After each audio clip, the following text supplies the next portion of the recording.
Shalom, Bapak Ibu, saudara yang terkasih dalam Tuhan Yesus Kristus. Puji Tuhan, saya yang kesekian kalinya ya yang di sini. Jadi tahun ini yang pertama ya di sini. Katanya ada beberapa lagi, kata Pak Pendeta. Dulu saya bilang, udahlah, jangan lagi lah dijadwalkan kita di sana gitu. Karena biasalah banyak alasan kan. Jauh gitu, banyaklah alasan kita ini kalau udah mau melayani gitu. Tetapi Pak Pendeta tetap jadwalkan gitu. Nah, pagi hari ini saya datang sendiri ya, tidak membawa keluarga karena lagi ya banyak alasan ya. Kabut begitu ini ya, pekatnya di sana ya, di Purwan Dalam itu dan sekitar sampai dengan Tubang Raeng ya. Jadi saya memutuskan untuk mereka di Tubang Raeng saja ibadahnya. Itu. Walaupun di Tubang Raeng itu sebetulnya masih dilarang, ya. Tetapi bisa dibilang kita tidak taat sama pemerintah di sana, gitu ya. Kita mengadakan ibadah karena alasan kita, ya, alasan lagi, ya. Jemaat sedikit, itu. Kalau yang lain kan hanya beberapa pekerja saja yang beribadah, gitu. Tapi kalau jemaat di Tubang Raeng, Bajem di Tubang Raeng itu seluruhnya, gitu. Seluruhnya biasanya ada 10 orang, gitu, 8 orang, bisa juga 3 orang kami di sana, gitu. Kita sedikit, ya, sehingga Pak Pendeta memutuskan kita udahlah kita ibadah aja. Gitu. Nah, pagi hari ini, ya, tema kita 7 kejahatan manusia dalam penyaliban Kristus ditukar dengan Barabas, ya. Saya agak ini dengan nama Barabas gitu ya. Nama Barabas ini kalau arti namanya itu anak bapa atau putra bapa gitu. Dia tidak diketahui ya ininya seluk-beluknya gitu. Sama kayak saya. Kalau saya kan karena tidak ada nama belakang, orang susah cari saya. Kalau saya bergaul dengan orang NTT, saya dibilang orang NTT gitu. Kalau saya bergaul dengan orang Batak, saya bisa mereka bilang orang Batak. Tidak ada mereka bilang saya orang Kalimantan. Karena memang nama saya itu cuma Juki. Jadi susah carinya. Ini dari mana gitu. Kalau yang lain-lain kan punya embel-embel di belakang gitu kan. Misalnya kayak saya kasih nama anak saya James Mantareo. James Mantareo. Jadi orang gampang. Kemana Mantareo itu? Gitu. Kalau saya susah ya. Sama dengan Barabas ini ya. Susah. Namanya orang yang tidak dikenal ya. Nah, pagi hari ini saya mengajak kita membuka dalam Markus pasal 15 ayat yang ke-6 sampai dengan ayat yang ke-15.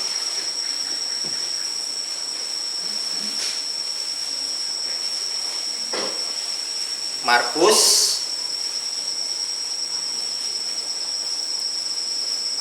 pasal 15 ayat yang ke-6 sampai dengan ayat yang ke-14. 15 ya. Kita akan membacakan ayat ini secara bergantian. Saya ayat yang ke-6, Bapak Ibu nanti ayat yang ke-7 dan demikian seterusnya sampai dengan ayatnya yang ke-15. Demikian firman Tuhan. Yesus di hadapan Pilatus.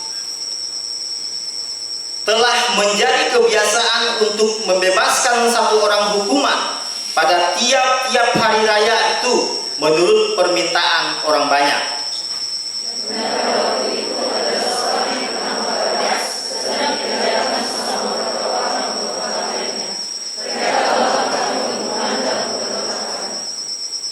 Maka datanglah orang banyak dan meminta supaya sekarang kebiasaan itu diikuti juga.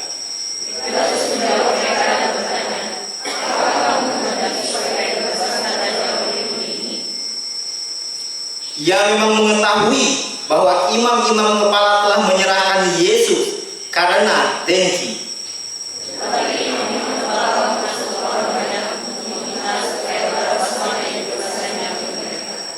Pilatus sekali lagi menjawab dan bertanya kepada mereka, "Jika begitu, apakah yang harus kuperbuat dengan orang yang kamu sebut raja orang Yahudi ini?"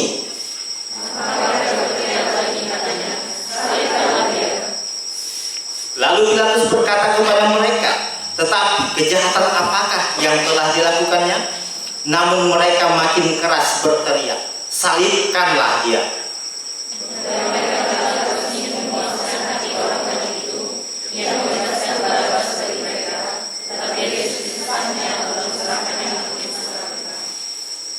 jauh pembacaan firman Tuhan, Bapak Ibu Saudara yang terkasih di dalam Tuhan Yesus Kristus, ya, 4 tahun saya di Bandung, ya, waktu itu sekolah teologi, ya. Sekolah teologi ini bisa dibilang susah, ya. Kalau tidak ada sponsor memang kerepotan sekolah teologi itu. Kalau ada sponsor lumayan, ya. Karena saya disponsori oleh Mika, itu agak mulus lah jalannya begitu, ya. Tapi saya lihat teman-teman saya, ya, mereka sangat-sangat kesulitan gitu. Nah, pada waktu itu ketika saya semester 4 kalau tidak salah, ya, saya diangkat, jadi tiba-tiba saya diangkat kepala perpustakaan STT Baptis Bandung gitu. Kepala lagi, ya. Jadi beberapa staf di bawah saya gitu. Saya tamatannya SMA, ya. Jadi mereka udah ada yang sarjana, ya. Staf yang di bawah saya itu. Jadi lama-lama kelamaannya mereka agak sirik dengan saya gitu. Karena saya dikasih kebebasan oleh ketua pada waktu itu. Kalau kamu bekerja, kalau kamu memang kuliah gitu kan ada kelas-kelas. Jadi saya dikasih kebebasan untuk bolos dari kerjaan gitu. Biasanya kuliah itu seharian, ya. Bayangkan aja jam 7 sampai jam 3 sore atau jam 4 bahkan sampai malam jam 7. Tidak masuk kerja gitu. Tetapi karena dosen ini sayang, ya, sama kita gitu. Jadi dia kasih kebebasan kepada saya. Nah, tetapi saya lihat kawan-kawan yang pada waktu itu sejajar dengan saya posisinya, mereka mulai sirik, ya. Malumlah gitu kan, namanya manusia ini pasti ada dengki lah, segala macam lah. Kalau udah melihat orang agak naik ke atas gitu, padahal belum sampai ke puncak gitu. Kalau dijatuhkan pun masih bisa bangun gitu, karena kalau udah di puncak, kalau dijatuhkan mungkin tidak bisa bangun karena terlalu di atas gitu. Nah, pasti seperti itu, ya. Di dalam kehidupan kita pun mungkin kita mengalami hal yang demikian, ya. Nah, Tuhan Yesus, ya. Bapak Ibu, Tuhan Yesus dia sudah mengajar kemana-mana, mempunyai banyak siswa, banyak murid. Bahkan dia memanggil murid-murid yang berdosa maupun yang tidak berdosa, istilahnya seperti itu. Jadi murid-murid ini memang semuanya berdosa, termasuk kita semua gitu. Tetapi ada yang pekerjaannya sebagai pendosa gitu. Memungut pajak berlebihan, ya. Kemudian ada juga mereka yang dipanggil memang pekerjaannya baik, ya, sebagai nelayan. Itu pekerjaan yang halal yang mereka lakukan. Tuhan Yesus jadikan muridnya. Nah, sehingga waktu kemanapun Tuhan Yesus bicara, banyak orang percaya kepada Tuhan Yesus. Reputasi Tuhan Yesus begitu baiknya, ya, ketika dia berada di bumi. Dia menyembuhkan banyak orang sakit. Dia membangkitkan semangat orang miskin. Kemudian dia mengasih makan banyak orang, ya. Nah, inilah yang membuat orang-orang Yahudi, terutama orang-orang yang kerja di gereja pada waktu itu di Bait Allah, imam-imam kepala merasa sirik, mereka merasa ditampar karena, ya, mereka kok perbuatannya tidak seperti Yesus, ya. Yesus mengajar banyak orang, mereka percaya kepada Yesus. Tetapi imam-imam ini susah dipercaya. Kenapa? Bait Allah pun dijadikan mereka untuk tempat berdagang. Sulit, ya. Sulit kita pahami bagaimana orang-orang pada waktu itu bekerja, ya. Mereka menghalalkan segala cara, bahkan menomorduakan pelayanan pada waktu itu. Para imam ini adalah mereka harusnya melayani dengan gigih semangat begitu, ya. Mungkin ini bisa jadi terjadi kepada hamba Tuhan gitu. Mungkin saking kita udah jenuhnya gitu. Kalau yang baru-baru jadi pendeta sih mungkin semangatnya lebih tinggi gitu. Tetapi yang udah lama, apalagi pelayanan di kampung, gajinya PK-nya 50.000 sebulan, mulai lemas gitu. Nah, orang-orang ini mulai sirik, ya. Orang-orang para ahli Taurat, imam-imam kepala ini mulai sirik, ya. Sehingga di ayat 15, pasal 15 ini, di ayat 1 dia bilang Yesus dibelenggu, ya, kemudian diserahkan kepada Pilatus. Dibelenggu, ya. Dibelenggu artinya dia diborgol, ya, tidak punya ruang bebas, ya, diikat, dirantai gitu. Bukan hanya tangannya tetapi kakinya juga, bahkan, ya, kalau saya lihat fotonya itu entah benar entah apa seperti itu gitu. Tapi memang kalau Romawi seperti itu. Gitu. Jadi ikatannya dari sini sampai ke bawah. Gitu. Kalau kita melihat pelayanan Paulus dan Silas, gitu. Mereka juga diborgol, ya, masukin dalam penjara, bukan hanya di dalam penjara ketika mereka di Filipi, ya, bukan hanya di dalam penjara, tetapi juga mereka dibelenggu, ya, diborgol tangan dan kakinya. Mungkin di dalam kehidupan kita akan mengalami hal demikian. Ya. Di sini dikatakan, ya, ayat pertama dari pasal 15. Pagi-pagi benar imam-imam kepala bersama tua-tua dan ahli Taurat dan seluruh mahkamah agama sudah bulat sepakatnya mereka membelenggu Yesus lalu membawanya dan menyerahkannya kepada Pilatus. Pagi-pagi. Kita tidak tahu salib itu kapan datangnya. Bisa pagi-pagi, bisa sore, bisa siang, bisa malam. Suatu ketika, ya, kami baru berumur 5 tahun, ya. Adik saya berumur 3 tahun atau 2 tahun pada waktu itu. Kami lagi senang-senang main, ya. Dengar mak tua panggil kami, "Mama sudah nggak ada." Kaget luar biasa, walaupun 5 tahun pada waktu itu tidak terlalu ingat, ya. Ternyata masalah itu datang, ya, kapan saja, ya. Bukan pagi, bukan malam, dia kapan saja bisa, ya, di dalam kehidupan kita. Nah, itu yang imam-imam kepala ini kepada Tuhan Yesus, ya, dia dibelenggu, ya, karena mereka iri hati kepada Tuhan Yesus. Kalau ayat 10 bilang gini, ia memang mengetahui bahwa imam-imam kepala telah menyerahkan Yesus karena dengki. Orang yang dengki, Bapak Ibu, saudara yang terkasih dalam Tuhan Yesus Kristus, ya, hanya bisa dipuaskan kalau dia dengki sama kita, kalau dia dendam sama kita, kalau kita udah susah, baru dia puas. Kalau kita belum susah, orang yang benci sama kita, belum dia merasa puas, ya, akan menyerang kita terus, gitu. Walaupun kita tidak salah apapun, ataupun salahnya hanya sepele saja, ya. Kalau dia udah benci sama kita, kalau benar-benar cinta enak, gitu, nyaman, ya. Ini benci benar-benar. Apapun yang kita perbuat tetap salah di matanya. Itu tadi yang saya bilang, ya. Waktu saya bekerja itu, kita udah baik pun karena dosen yang suruh ini kita bolos, nggak kerja, gitu. Bukan bolos karena kita kuliah, gitu. Karena kuliah yang utama, gitu. Mereka mulai sirik. Kita kerja, padahal saya kan ganti jam kerja saya dari jam 7 malam sampai jam 11 malam, baru saya pulang asrama, gitu. Karena dipercayakan, gajinya ada, cuma kecil, ya, tidak sebanding sebenarnya. Tetapi karena kita mencintai institusi, ya, kerjakan, ya, walaupun susah.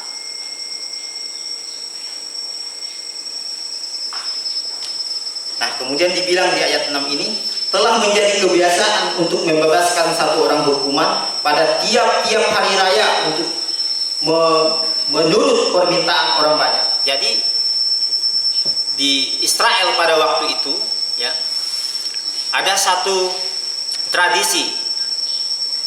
Pada hari Paskah mereka boleh bebaskan, ya, satu orang tahanan, ya, atau satu orang yang menjadi pemberontak.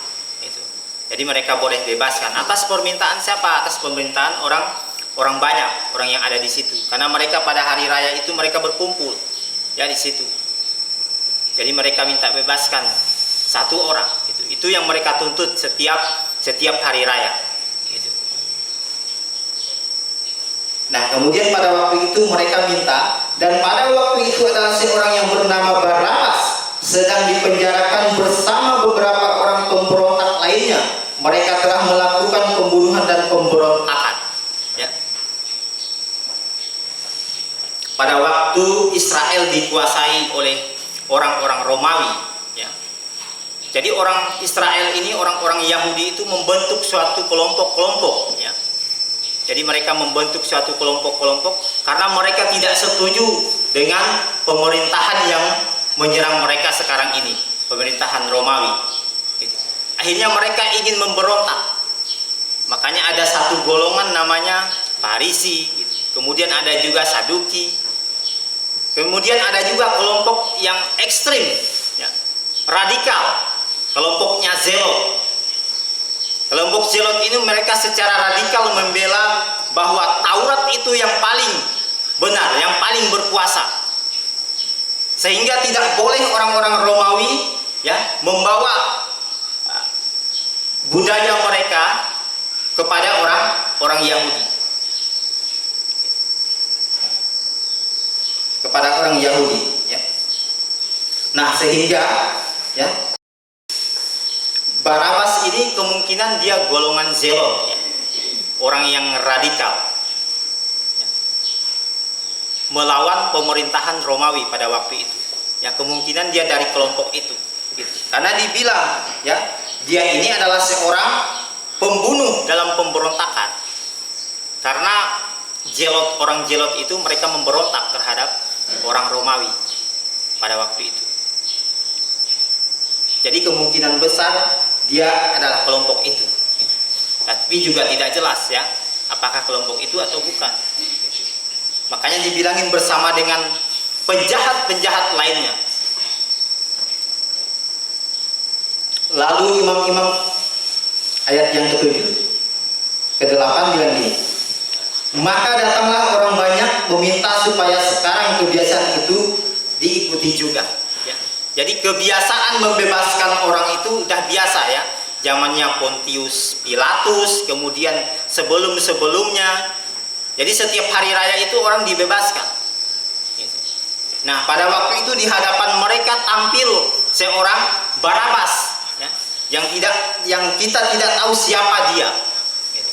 Hanya dari namanya saja dia putra Bapa. Orang yang tidak jelas dikenal, ya. Tetapi mereka pada waktu itu meminta supaya Barabaslah yang dilepaskan. Pilatus menjawab mereka dan katanya, apakah kamu menghendaki supaya kubebaskan raja orang Yahudi ini? Pilatus bilang, oke, permintaan kamu akan saya kabulkan. Pilatus sebetulnya berusaha untuk membebaskan Tuhan Yesus, ya, supaya dia tidak disalibkan. Nah, ini juga hati-hati Bapak Ibu. Ketika kita di tengah-tengah penderitaan kita, ya, seolah-olah datang orang yang akan menolong kita. Gitu. Ingat, misinya Tuhan Yesus adalah menebus manusia, seluruh manusia yang percaya kepadanya, untuk mati di kayu salib. Jadi dia harus mati di kayu salib, Tuhan Yesus. Tetapi Pilatus, ya, Pilatus datang. Dalam Yohanes dibilang gini. Di dalam Yohanes bilang gini. Yohanes pasal 19 ayat yang 10 bilang gini. Maka kata Pilatus kepadanya, tidakkah engkau mau bicara dengan aku? Tidakkah engkau tahu bahwa aku berkuasa untuk membebaskan engkau dan berkuasa juga untuk menyalibkan engkau? Jadi Pilatus berusaha untuk membebaskan Tuhan Yesus. Ingat, visinya Tuhan Yesus adalah mati di kayu salib. Itulah jalan Tuhan Yesus. Melalui mati di kayu salib itu. Nah, di tengah-tengah kehidupan kita mungkin kita juga sering, ya, akan menghadapi hal yang seperti Yesus hadapi. Ada orang yang akan memberikan kita jalan keluar. Jalan pintas, istilahnya seperti itu. Jalan pintas. Kamu mau enggak jadi PNS? Tapi kamu bayar sekian. Oh, bisa. Atau, ya, anak-anak yang masih kuliah, ya, mungkin kuliah itu susah. Ya. Kalian anggap susah? Memang susah, ya. Sulit. Tugas banyak. Belum lagi ketemu dosen, ini beda pandangannya, ini beda pandangannya. Gitu. Membuat kita jadi kocar kacir, ya, susah, kesulitan. Itu. Nah, di luar sana, ya, ada orang yang tidak kesulitan, ya, mendapat kemuliaan tanpa salib. dapat S1 sekarang, SMA makanya bisa paket. Mau dapat ijazah gampang, tinggal siapkan uang 5 juta dapat S1. S2 juga. Saya juga kaget ada pendeta yang tiba-tiba dia udah S2. Ya. Dari mana S2-nya? Gitu. Kapan Bapak kuliah? Oh, mungkin sekarang bisa online kali ya. Gitu. Tapi saya yakin betul dia tidak kuliah, hanya mungkin membayar. Gitu. Nah, seperti itulah kemuliaan tanpa salib. Ya. Yesus ditawarin. Yesus tidak perlu kamu mati di kayu salib, kata Pilatus. Asalkan kamu mau nih bersaksi, asal kamu mau bicara, saya bisa membebaskan engkau. Saya berkuasa untuk membebaskan engkau maupun menyalibkan engkau. Tidak beda dengan waktu iblis ngomong sama Tuhan Yesus. Dia membawa Tuhan Yesus ke atas bait Allah, ya, kemudian dia bilang, lihat seluruh kerajaan ini akan saya berikan kepada kamu kalau kamu mau sujud menyembah. Jadi Yesus tidak perlu mati ke salib, tidak perlu mati disalibkan. Ya. Cukup menyembah iblis saja, cukup ya. Itu namanya kemuliaan tanpa salib. Nah, di dalam kehidupan kita, kita sama-sama hati-hati. Gitu. Banyak tawaran-tawaran yang dunia ini tawarkan kepada kita. Ya. Untuk jadi dokter sekarang banyak ya, yang istilahnya instan. Ya. Kalau mie instan itu tidak setuju itu cepat ya, karena kita harus masak air dulu gitu kan, nyari air dulu masak. Kalau ada gas baru bisa masak air gitu kan, atau yang lain-lain. Tapi ada cara yang instan yang ditawarkan oleh dunia, itu tadi yang saya bilang ya. Jadi kita tidak perlu kuliah capek-capek kerjakan tugas dapat S1, ujung-ujungnya pun cari selembar kertas juga gitu. Bukan seperti itu yang Tuhan Yesus ajarkan kepada kita. Tetapi kita harus menderita ya, kita harus mengikuti prosesnya, itu yang penting. Bukan alasan penderitaan. Tuhan Yesus menderita. Dia bisa saja memerintahkan malaikatnya, bela saya, bisa ya. Tetapi bukan itu poinnya. Tuhan Yesus tidak mau cara-cara yang instan seperti itu ya. Walaupun Pilatus berusaha untuk membebaskan Tuhan Yesus supaya dia tidak disalibkan. Ayat yang 10 saya ulangi lagi. Ia memang mengetahui bahwa imam-imam kepala telah menyerahkan Yesus karena mereka dengki. Ya. Tetapi imam-imam kepala menghasut orang-orang banyak untuk meminta supaya Barabaslah yang dibebaskannya bagi mereka. Saya punya bayangan mungkin imam-imam kepala pada waktu itu, ya, karena pada waktu hari raya orang Yahudi, ya, orang-orang Yahudi itu dilarang untuk berjalan-jalan di sekitar bangunan-bangunan Romawi. Ya. Nah, mereka pada waktu itu di halaman, ya, di halaman, istilahnya di halaman.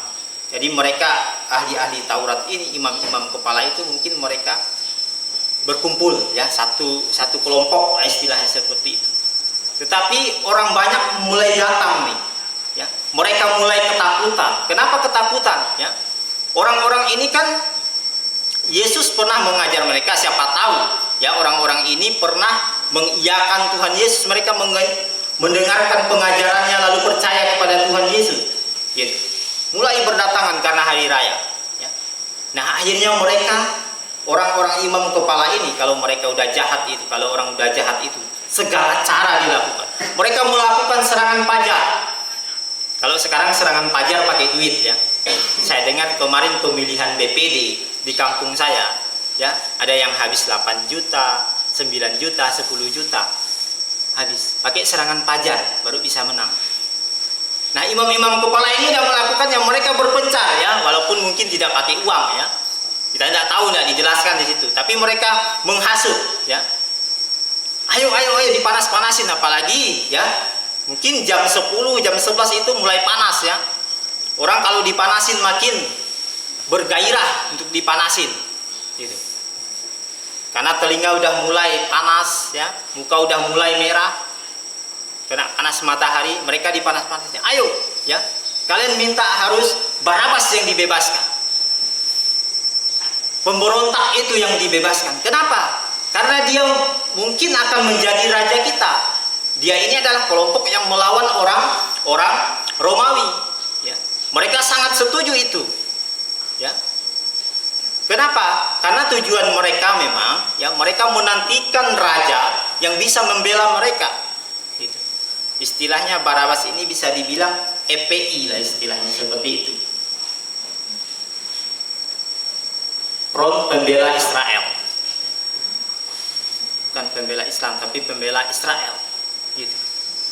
Jadi udahlah, Barabas aja yang mereka mulai mencar, kemudian terhasutlah orang banyak. Ingat ya, kalau kita udah punya dendam, punya dengki sama seseorang, gitu ya, segala macam cara kita lakukan, tidak ada kebenaran kelihatan. Pilatus ngomong rasional, ya, gini, tapi tidak ada yang mau dengar. Kenapa? Rasionalnya sudah ditutupi.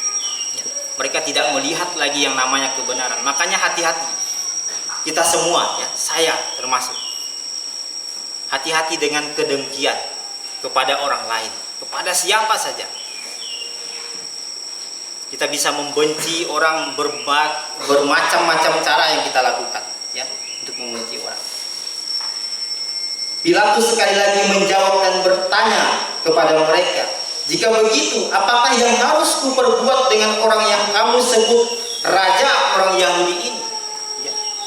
Barabas adalah pemberontak. Ya. Mereka senang kalau pemberontak itu dimasukkan ke dalam penjara. Sekarang dia bilang, ini raja orang Yahudi. Ya. Orang yang mengajar di mana-mana hebat. Orang yang bisa menyembuhkan orang sakit.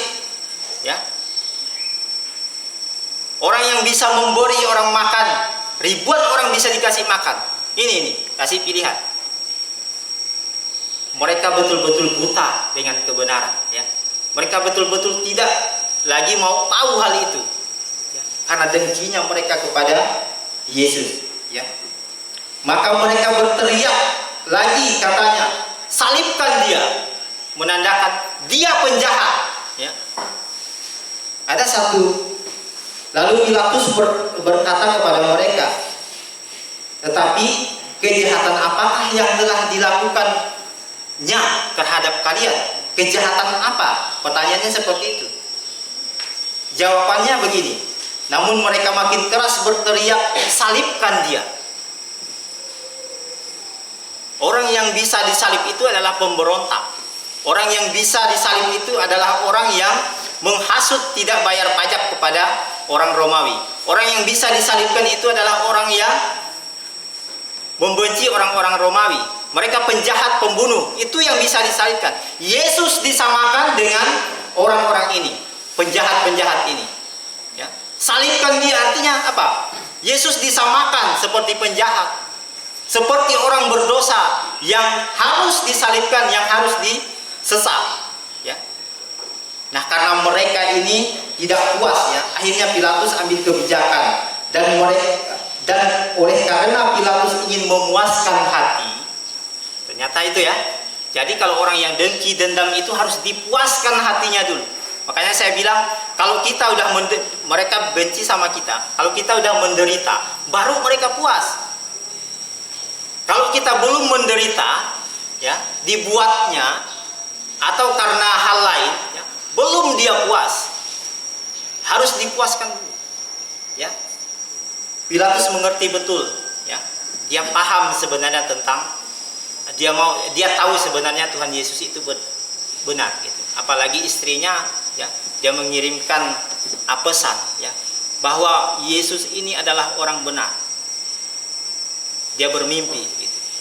Nah, orang-orang Romawi pada waktu itu sangat percaya dengan yang namanya mimpi, hal mistis, percaya mereka. Mereka percaya kepada hal-hal yang mistis. Sama kayak ada beberapa orang kami lah, orang Dayak seperti itu, ya. Kalau dia bermimpi misalnya ada orang naik sepeda, gitu. Nanti dia pasang togel. Itu artinya apa? Saya pernah tanya begitu ya. Kalau tidak salah 98 katanya. Kenapa? Manusia itu 9, sepeda itu 8. Sepeda motor kah apa gitu. Itu 8 menurut mereka. Nah, ternyata istri dari Pilatus ini percaya ya kepada hal mistis. Memang seperti itu orang-orang Yunani. Mereka hal yang tahyul itu percaya ya pada dewa-dewa gitu. Makanya ketika Tuhan Yesus dipersalahkan bahwa Tuhan Yesus menyebut dirinya anak Allah, tidak masalah bagi orang Romawi. Kenapa? Menurut mereka ya dewa itu bisa beranak cucu gitu. Anaknya bisa disembah gitu. Nah, tetapi dalam hal ini Pilatus juga sangat ketakutan ya. Sangat ketakutan karena apa? Ya. Karena dia ini adalah orang titipan, istilahnya seperti itu. Ya. Pada waktu itu Kaisar Tiberius ya yang memimpin kekaisaran Romawi, dia udah tua dan tidak bisa lagi bergerak banyak, istilahnya seperti itu. Kemudian dia mempensiunkan diri. Ada anak buahnya ya, temannya Pilatus ini ya, dikasih ya mandat untuk menjalankan kekaisaran Romawi. Jadi kawannya Pontius Pilatus ini ya, karena dia tahu bahwa orang-orang Yahudi itu adalah orang-orang yang keras kepala gitu kan, jadi dia dititipkan untuk memimpin Yudea gitu, sebagai gubernur di situ gitu. Karena temannya ini anggap dia ini bisalah memimpin orang Yahudi gitu, memimpin orang Israel. Nah, tapi suatu ketika ya ternyata punya kesalahan temannya Pilatus ini, akhirnya dia dipenggal ya atas perintah Tiberius ya. Nah, dari hal itulah dia ketakutan benar ya ketika orang Yahudi mengancam dia, bahkan berkata, kami tidak punya raja selain kaisar. Dia mulai takut ya. Dia mungkin merasa dirinya ini tidak punya siapa-siapa lagi, tidak ada kawan-kawannya, sudah dipenggal gitu. Akhirnya apa ya, dia sangat ketakutan karena ini masalah politik, bisa saja dia disingkirkan kalau ada yang lapor gitu. Kalau dia mengiyakan Tuhan Yesus itu adalah orang yang benar, dia bisa bahaya, bisa terancam posisinya gitu. Bagaimanapun posisi dia pada waktu itu memang resikonya besar, tetapi imbalannya juga sangat-sangat besar gitu. Mungkin setara dengan orang kerja di Pertamina mungkin ya. Artinya apa ya, besar sekali imbalannya pada waktu itu. Nah, dalam ayat yang ke-15 ini saya akan sampaikan, dan oleh karena Pilatus ingin memuaskan hati orang banyak itu dan membebaskan Barabas bagi mereka, tetapi Yesus disesahnya lalu diserahkannya untuk disalibkan. Barabas adalah orang yang sebetulnya ya menunggu kapan dia dieksekusi. Dia juga mungkin tidak tahu ya apakah dia dieksekusinya dipenggal atau disalib. Dia sedang menunggu ya. Ketika dia dipanggil ya, dia dipanggil mungkin dalam keadaan yang gemetar, kayak saya sekarang ini gemetar gitu di depan Bapak Ibu ya. Kenapa? Karena akan dieksekusi, mungkin akan disalibkan. Tapi pada waktu itu orang-orang Yahudi memilih Barabas yang dilepaskan, Yesus orang yang benar yang disalibkan. Nah, mungkin kita boleh tertawa ya melihat Barabas ini menggantikan posisi Tuhan Yesus ya. Yesus menggantikan posisi Barabas.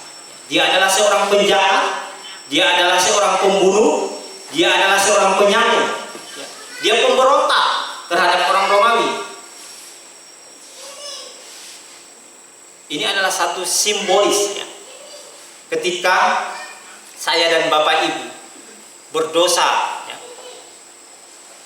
Jadi pada waktu itu perwakilan kita sebenarnya yang di kayu salib itu wajibnya siapa? Kita, saya dan Bapak Ibu. Itu yang harusnya di kayu salib.